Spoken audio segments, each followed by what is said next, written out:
1, 2, 3, yeah! Baby! Sassy! Studley! Oh!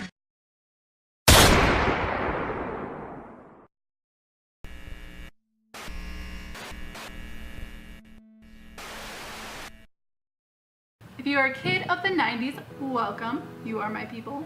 If you don't really remember the 90s and you don't know who this character is, then allow me to introduce you to Jenny Bravo, who is just a gender swap version of Johnny Bravo. Johnny Bravo was a show that ran on Cartoon Network from 1997 to 2004. Johnny Bravo's persona is what we would call guys today a douchebag or a fuckboy. The show centered around Johnny's attempts to, I guess, get women, which always went notoriously wrong. Johnny Bravo was a true narcissist that was both comical and annoying at the same time. In one episode, a witch or something turned Johnny into a woman so that Johnny could see what women have to live with every day in terms of dealing with men. So today I'm going to show you how to make Jenny Bravo's cosplay, along with a brief explanation of how I did this makeup, and then a special effects bullet wound SFX makeup tutorial. The bullet wound SFX portion of this tutorial doesn't have anything to do with the show or that episode at all.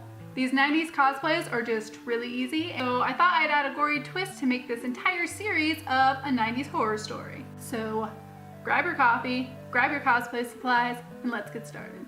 For future reference, all the materials I will ever mention in any tutorial will be listed in the cosplay supply link down in the description below. There you'll find all the supplies you'll ever need right off of Amazon or some other website that I found. But I do want to recommend that you look for these items at your local thrift shop because it's going to be a lot cheaper that way. But in case you're lazy or you're on a time restraint, there's a nice little packaged Jenny Bravo cosplay cart all ready for you in this supply link. For the cosplay, you'll need black high heels, white leggings, and sapphire blue RIT dye more. Jenny's capris are high-waisted and blue, so I bought these white leggings at Walmart and dyed them using RIT dye more in sapphire blue. So just follow the instructions that are on the bottle for how to use RIT dye, but because these pants are a lighter blue, I only let them soak in the dye for maybe a minute before promptly removing them. It actually gave this really accurate color. I was a little bit surprised, I'm not gonna lie. Then you'll need a black t-shirt that is 1 to 2 sizes bigger than your normal size, and this dark fabric transfer paper. Jenny has this cute black crop top with a little unicorn on it. So to get this unicorn on your shirt, you're going to use the unicorn file. That's right, it's called the unicorn file. That could be a 90s show, a cartoon. That I have listed in the cosplay supply link down below. And print it onto your transfer paper. I recommend printing out a few different sizes onto regular paper first and holding them against the shirt to see which size you want. Then print it out on the transfer paper, making sure to follow the directions precisely. Once it's printed out, you're going to cut out the graphic and make sure there are absolutely no white edges, or else it will transfer onto the shirt that way. And per the instructions, peel off the back of the unicorn very, very carefully. Next, you'll want to iron your shirt before applying the unicorn. After you do that, place the graphic exactly where you want it on the shirt.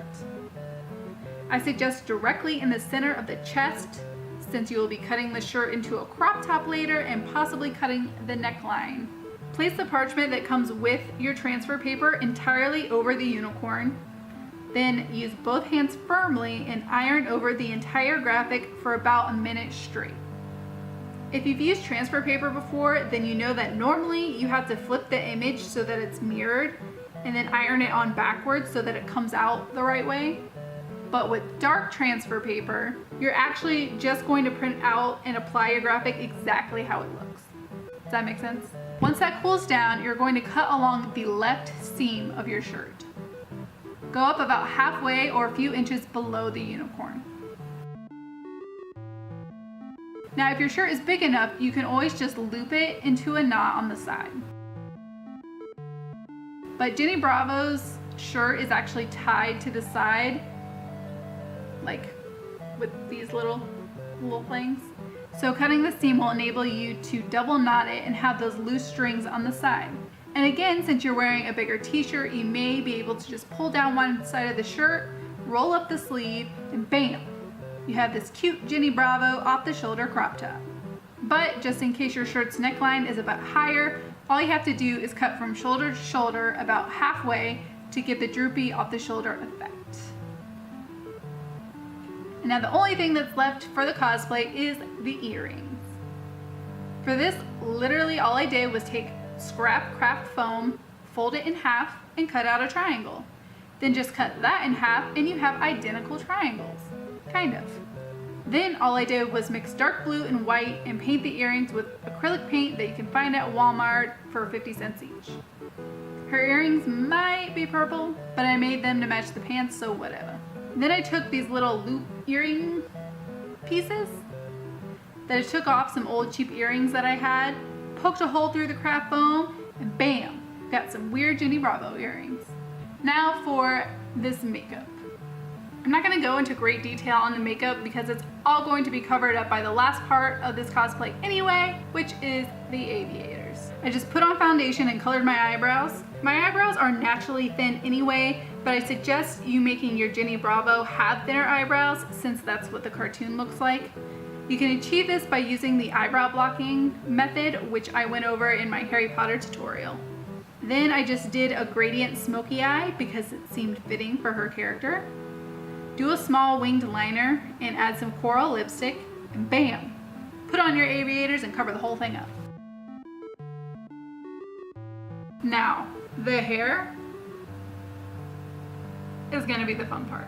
Johnny Bravo is known for his ridiculously pompous hair that kind of matches his personality. He's got this whole 50s greaser vibe kind of going on. So this is how we're gonna achieve that voluptuous hair. You can use your natural hair if you're already blonde, or use the same styling method on a straight blonde wig.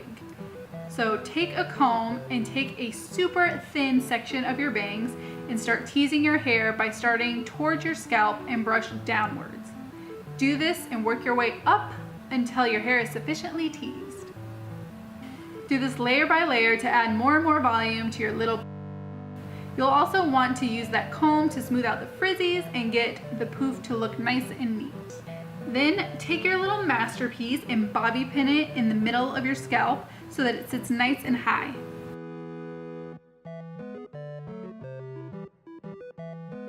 You can use this method from ear to ear to get that little extra poof, but I thought it would be cute to slick back the sides of my hair.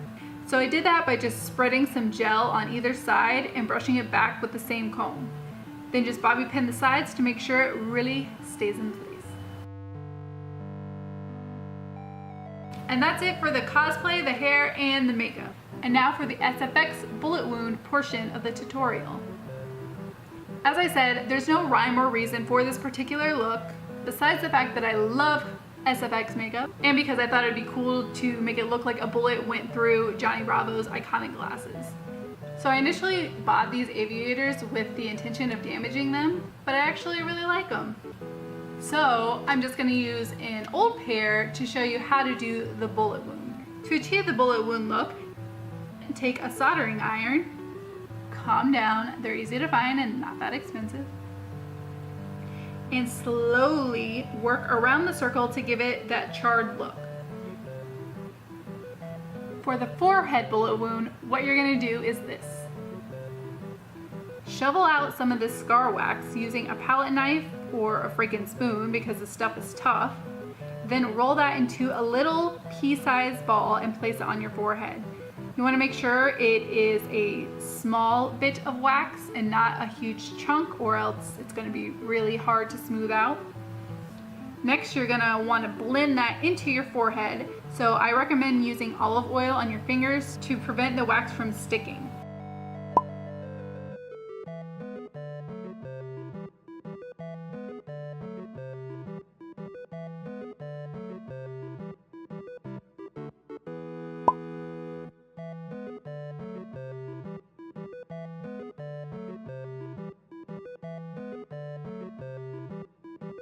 Next, you're going to take eyeshadow or water activated paints and brush a little brown, red, and black around the edges of your wound.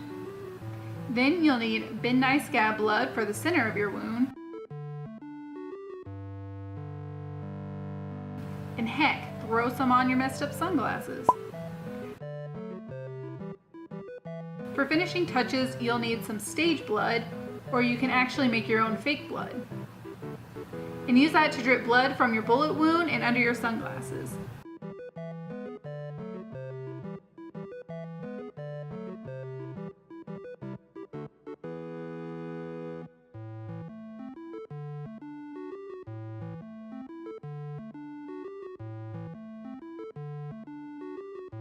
You can also dip a stiff brush into your blood and then use that to spray blood across your forehead to maximize that gory effect. How's my hair? I hope you guys enjoyed this 90s horror story tutorial. Make sure you subscribe for more and hit the bell notification so you know when I'm posting the next one. If you want to see my cosplay work in progresses and some clues on any upcoming tutorials, make sure you follow me on the socialist of medias, which are right here. I'm also introducing Cosplayer of the Week to my YouTube videos. So this week / last week's Cosplayer of the Week is Princess B. Morgan. She did an incredible Jenny Bravo cosplay, and she has so many more amazing cosplays that I'm not gonna list them all. Just check her out. And that's it. Cheers, guys. I'll see you next time. With a couple Then cover that up with a couple more packs of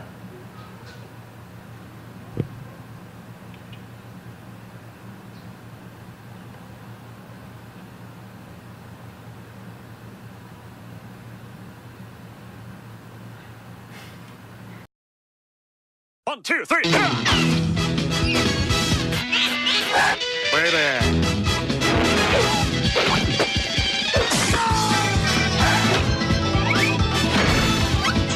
Sassy. Man, I'm pretty.